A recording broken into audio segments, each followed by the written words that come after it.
Máme odchytový tím, ktorý chodí do osady v spolupráci s miestnou políciou a so sociálnymi pracovníkmi.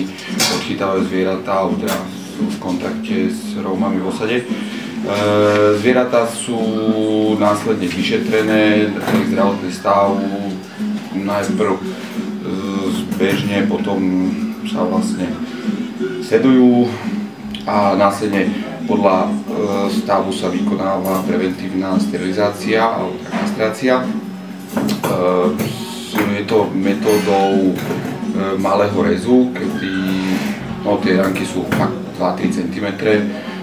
Dávajú sa tam strebateľné stehy a potom tie zvieratá následne sú po 24 hodinách vypúšťané späť do svojho prostredia.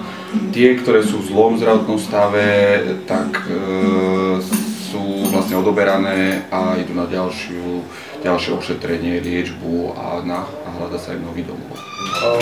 Ja by som chcel prvom rade poďakovať verejnosti, ktorá nás tak mohutne podporuje a vlastne, ktorá si aj uvedomuje, čo robíme, čo je vlastne prospešné.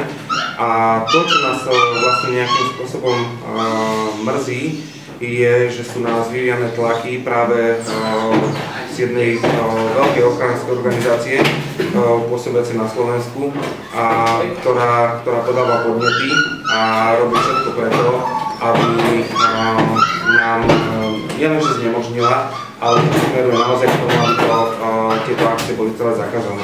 To sú obvinenia, ktoré v podstate samotní ľudia možno ani tak nemyslia, ako sú prezentované, ale viete, nie je umenie prísť do osady, zobrať 20 psov a tváriť sa, že pomohli sme, urobili sme, čo sa dalo. Umenie je to prísť do tej osady, vysterilizovať každú jednu sučku, zobrať tie najhoršie prípady a osloviť verejnosť a ponúknuť im niektoré zvieratá na adopciu. To je to dôležité. Nie je to prísť s médiami a prezentovať, že urobili sme, ale neurobili.